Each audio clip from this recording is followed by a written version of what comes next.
एक संत हुए हैं जगन्नाथपुरी में, उनकी बड़ी महिमा। श्री पंडित माधव दास जी महाराज,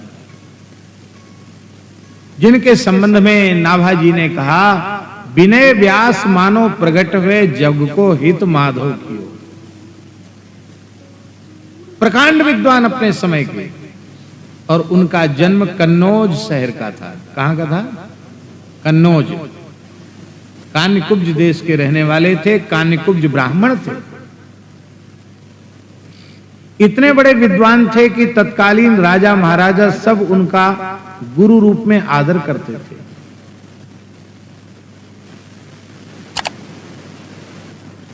अपने पिता की एकमात्र संतान थे और उनका विवाह हुआ। पत्नी एक पुत्र को जन्म देकर मर गई। कुछ वेदना हुई होगी, जो भी हुआ हो। बालक को तो जन्म दे दिया, लेकिन पत्नी जीवित नहीं रही, वो मर गई। मर गई तो उसका संस्कार किया गया। अब लोगों में यह था कि भाई नवजात बालक का पोषण कैसे होगा? दूसरा विवाह करो। कम आयु में विवाह हो जाते थे। महापंडित श्री माधव दास जी का की आयु ज्यादा नहीं थी, 21 वर्ष की आयु। तो 21 वर्ष की आयु तो कोई बहुत ज्यादा होती नहीं, दूसरा ब्याह हो जाएगा। पर वे विद्वान थे, उन्होंने निश्चय कर लिया कि रे जग ऐसो ही व्यवहार है। 17-18 वर्ष की मेरी पत्नी चली गई। पिताजी और सब लोग कहते तेरे ही मेरे भी हो गई है, अब तो दूसरे ब्याह की तैयारी करो, क्योंकि बच्चे का पोषण कैसे होगा? बच्चे का पोषण घर गृहस्थी कौन संभालेगा? रोटी कौन बनाएगा? उन्होंने मना कर दिया। जब बहुत आग्रह किया गया तो माधव दास जी ने कहा, एक शर्त पर विवाह कर सकते हैं। कोई प्रामाणिक रूप से यह लिख करके दे कि हम विवाह करेंगे तो हम नहीं मरेंगे, अथवा जिस कन्या से विवाह करेंगे वो नहीं मरेगी, अथवा उसकी संतान नहीं मरेगी। अब ये लिख के कौन दे? अरे बोले पागल हो गए हो क्या? कब कौन शरीर नष्ट हो जाएगा इसको कोई नहीं जान सकता। काल आयु को नहीं देखता है।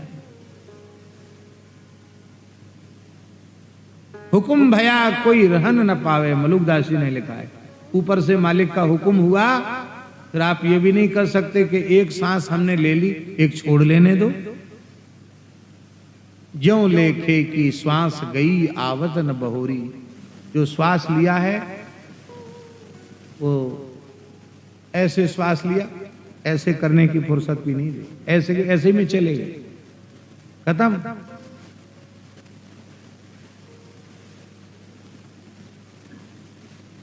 मना कर दिया विवाह में। आजीवन संयमी सदाचारी का जीवन पालन करता हुआ मैं रहूंगा, लेकिन मैं विवाह नहीं करूंगा। वैराग्य तो बहुत था उनमें, पर उनके मन में आया कि अरे ये छोटा बच्चा है, अब छोड़ के तो चले जाएं, लेकिन इतना छोटा बच्चा भी महीना 1.5 महीने का है, इसको छोड़ के कहाँ जाए? तो उसकी ममता, पुत्र की ममता उनको बांध रही थी। तो एक दिन बगीचे में बैठे थे माधवदास जी, उन्होंने क्या देखा कि हवा चली और एक घोंसले से एक अंडा गिरा पक्षी का। अब वो अंडा नीचे गिरता तो उसका शावक जो था वो नष्ट हो जाता, लेकिन जहां माली ने बगीचे में पत्तों की ढेरी लगा रखी थी, सूखे पत्तों की, उन पत्तों के ऊपर गिरा, जिससे उसमें चोट नहीं आई और बच्चे के बाहर आने का समय हो चुका था। वो थोड़ा सा जो धमक लगी उससे अंडा फूट गया, चूजा बाहर आ गया। अब उस चूजे को वो भूख लगी थी, नवजात पक्षी को वो चोंच ऐसे ऐसे घुमाने लग गया उसी समय एक कोमल मकड़ी सी एक कोई कीड़ा आया, आकर उस अंडे के द्रव की परत से चिपक गया, वहीं उसकी चोंच चली गई, उसने उसको खा लिया। इस क्रिया को माधव दास जी ने सूक्ष्मता से देखा। ओ परमात्मा की ऐसी व्यवस्था, इसके मैया बाप उपस्थित नहीं है, पर अंडे को भगवान बचाना चाहते तो बचा लिया, भोजन की व्यवस्था भी कर दी। मैं कितना बड़ा मूर्ख हूं जो सबका ठेका अपने खोपड़ी पे लिए बैठा हूं कि मैं चला जाऊंगा। अरे तुम ही मर जाओगे तो बच्चे का क्या होगा? जिनके माता पिता मर जाते हैं, बालक सर्वथा अनाथ हो जाते, वो क्या जीवित नहीं रहते? वो भी एक से एक भाग्यशाली हो जाते हैं। इसलिए सारी व्यवस्था ठाकुर जी की है। हम लोग सोचते जरूर हैं कि हमारे बिना क्या होगा। अभी मर के देख लो, कोई काम संसार का रुक जाए तो कहना, कोई काम रुकने वाला नहीं है, सब काम अपने ढंग से होंगे। हम सोचते हैं कि हमारे कारण ही सब हो रहा है, अभी मर के देख लो, कोई काम संसार का रुकने वाला नहीं। बस उस बगीचे से उठे, लौटकर फिर कहीं गए नहीं, सीधे जगन्नाथपुरी पैदल पैदल कन्नौज से जगन्नाथपुरी गए। अत्यंत तीव्र वैराग्य, और वहां जाकर जगन्नाथ जी का दर्शन नहीं किया। बाबा जगन्नाथ जी का दर्शन नहीं किया। दीनता कैसी! 6 अंगों के सहित वेदों के प्रकांड विद्वान, उनकी दीनता ऐसी कि मैंने ब्राह्मण कुल में जन्म लेकर अपने जीवन के 21 वर्ष संसार के भोग में नष्ट कर दिए। मेरा मुंह विषय की कालिख से काला हो रहा है, मैं मुंह दिखाने लायक भगवान जगन्नाथ को नहीं हूं। मैं पामर विषयी जीव जगन्नाथ जी के सामने कैसे जाऊं? समुद्र के किनारे एक टूटी फूटी झोपड़ी जैसी थी, जिसमें एक आदमी मुश्किल से बैठ सकता था, ऐसी परित्यक्त पड़ी थी। तो पीठ कर ली झोपड़ी के द्वार की तरफ और उल्टी दिशा में मुंह करके बैठ गए। वही नाम जप करने लगे। 3 दिन 3 रात्रि तक ऐसे ही बैठे रहे, बिना खाए पिए। श्री जगन्नाथ भगवान ने अपनी भगवती महालक्ष्मी को भेजा, अपना स्वर्ण का थाल लेकर के भेजा, जाओ बाबा माधव दास जी को भोजन करा के आओ।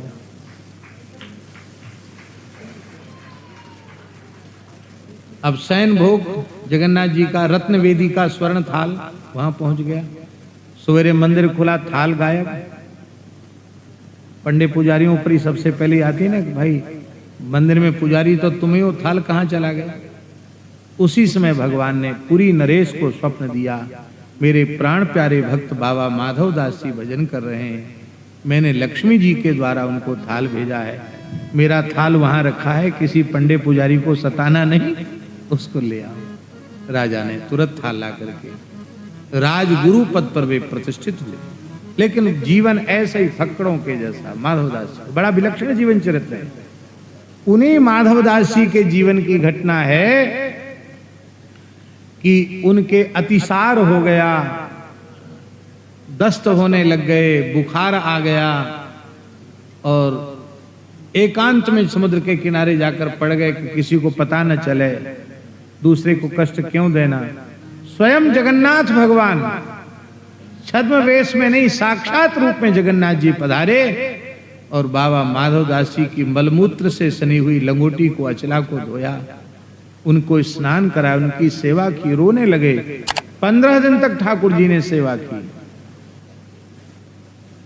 15वें दिन ठाकुर जी से कहा माधवदास जी ने कि अब हम दवाई नहीं लेंगे और तुमसे सेवा नहीं लेंगे, हम प्राण त्यागेंगे। कहा क्यों? कहा हमको सहन नहीं होता।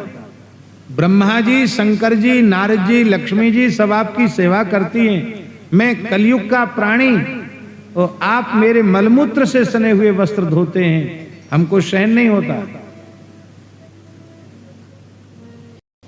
भगवान ने कहा माधवदास जी जो शरीर संसार से तृण के समान संबंध त्याग कर मेरे हो गए हैं, क्या उनके शरीर पर कष्ट आवे तो क्या मैं सेवा भी नहीं कर सकता?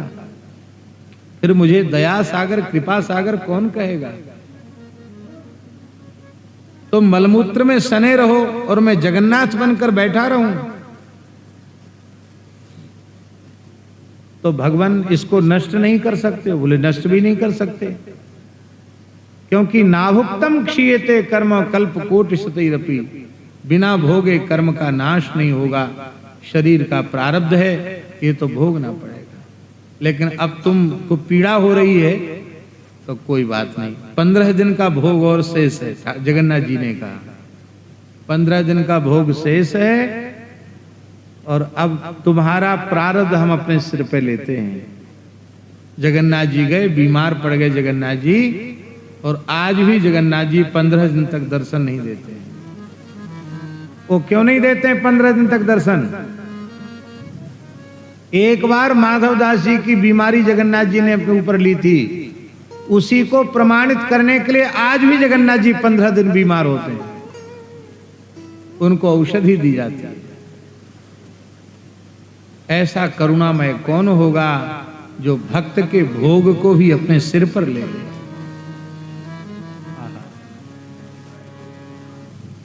आहा, और बोलिए,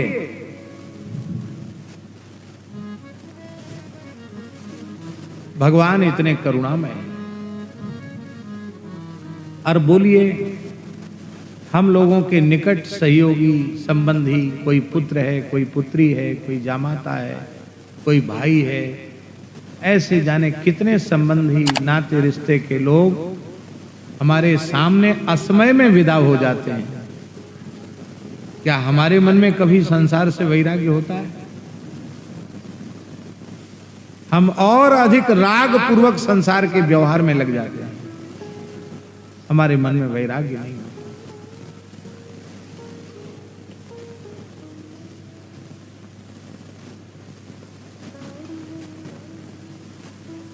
आप न मरे और कहाँ रोवे, राम ठगोरी पाई। मनुदास जी ने वाणी में लिखा है। अपने लिए तो सोचता है कि मैं तो मरूंगा ही नहीं, और कहाँ रोवे, और कोई दूसरा मरता है तो उसके लिए रोता है। राम ठगोरी पाई, राम जी की माया ने सबको ठग लिया है। मेरे श्याम